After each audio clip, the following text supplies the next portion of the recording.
Ya, rekapitulasi suara di DKI menunjukkan pasangan Prabowo Gibran unggul tipis atas Anies Imin. Apa yang menjadi penyebabnya? Kita akan bahas bersama Direktur Indobarometer Muhammad Kodari. Selamat malam, Mas Kodari.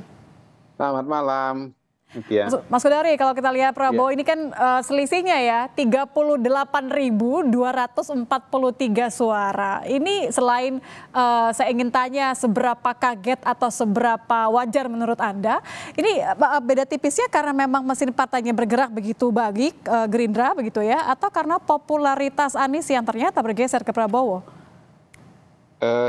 mungkin di luar itu semua ya. Saya kebetulan punya satu teori besar Apa tuh? bahwa Pilpres 2024 ini sangat ditentukan oleh popularitas Pak Jokowi. Jadi masih Nah, Jokowi walaupun effect ya?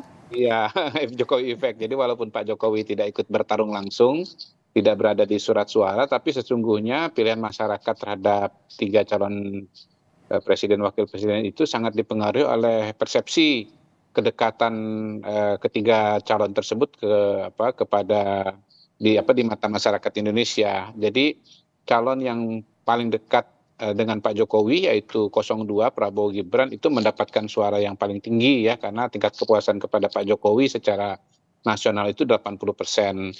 Yang betul-betul menolak Pak Jokowi atau antitesis Pak Jokowi itu dapat sekitar 24%, dalam hal ini Anies Muhaimin. Kemudian yang posisinya abu-abu gitu ya, itu Ganjar 17%.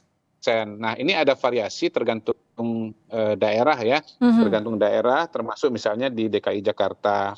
Jadi kalau kita lihat survei-survei, memang tingkat kepuasan masyarakat Jakarta terhadap Pak Jokowi tidak setinggi nasional, walaupun tetap mayoritas juga gitu ya. Saya lupa persis angkanya berapa, tapi tidak sampai 80.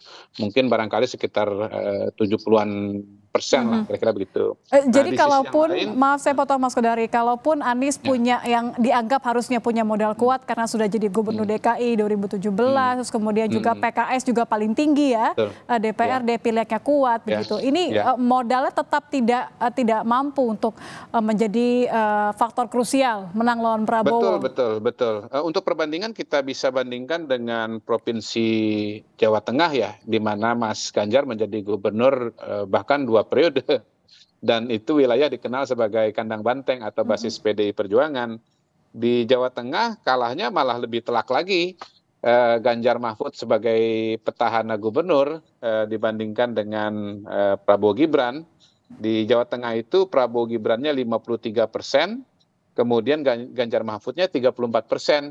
Jauh sekali itu, hampir-hampir 20% selisihnya gitu. Jadi tapi kita bisa jelaskan dengan tingkat kepuasan kepada Pak Jokowi di Jawa Tengah yang justru di atas angka rata-rata nasional. Mungkin di Jawa Tengah itu kepuasan kepada Pak Jokowi 90% barangkali itu. Tapi yang jelas di atas 85 lah, ingat saya ya, di atas rata-rata nasional. Salah satu provinsi dengan tingkat kepuasan tertinggi kepada Pak Jokowi itu ada di Jawa Tengah. Nah, kemudian kelihatannya memang pendukung apa ya, Mas Anies Loyalis Anies ya?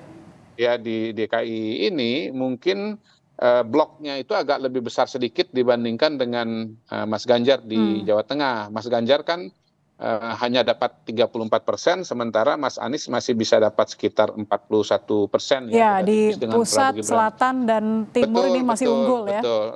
Nah, memang begini, ada elemen yang lain, ada penjelasan-penjelasan berikutnya yang mewarnai dinamika di tingkat daerah. Misalnya di DKI ini ada suku Betawi yang notabene secara konsisten kalau temuan di survei itu dukungannya mayoritas sekali kepada Anies Baswedan gitu. Dan kita tahu bahwa suku Betawi itu jumlahnya cukup besar di Jakarta. Saya lupa jumlahnya persis berapa, tetapi cukup besar. Saya kira Betawi ini menjadi block vote untuk Mas Anies ya.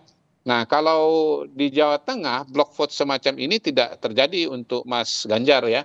Di Hmm. sana suku Jawa sangat-sangat dominan dan justru suku Jawa itu banyak mendukung Pak Jokowi gitu. Jadi berbeda dengan Betawi yang memang notabene sering kali dalam tanda kutip itu antitesisnya atau kurang mendukung Pak Jokowi. Mirip-mirip dengan kalau temuan di survei itu suku Minang ya, Betawi, Minang itu biasanya tingkat kepuasan kepada Pak Jokowi rendah, dan karena itu calon yang antitesis terhadap Pak Jokowi itu cenderung mendapatkan dukungan ya. Kemudian juga mungkin kelompok-kelompok Islam yang lebih konservatif ya, itu dia akan memilih cenderung Anies, kontra ya? dengan Pak Jokowi dan memilih Mas Anies. Nah, yang menarik seingat saya daerah-daerah yang dimenangkan oleh Mas Anies seperti Jakarta Timur, Jakarta Selatan, itu memang adalah basisnya Mas Anies pada saat Pilkada Jakarta. Ya, termasuk basis PKS ya. Ya, dan PKS 2017 yang lalu gitu. Jadi kita melihat ada paralelisme antara kekuatan Mas Anies di Pilkada 2017 dengan Pilpres 2024 ini. Dan saya kira ini akan sangat menarik kalau nanti betul-betul Mas Anies kembali maju calon gubernur Jakarta. Baik, baik. Terima Jadi kita kasih lihat Mas Kodari. Ya, kita bisa lihat nanti kontinuitas suara antara Pilkada 2017, Iya, karena Pilpres PKS ini 2024 dan proyeksi nanti Pilkada 2024 yang akan datang. Begitu baik. ya. Baik, terima kasih Mas Kodari sudah bergabung Oke. bersama kami di Kompas Sama-sama. Malam. Selamat malam, Mas.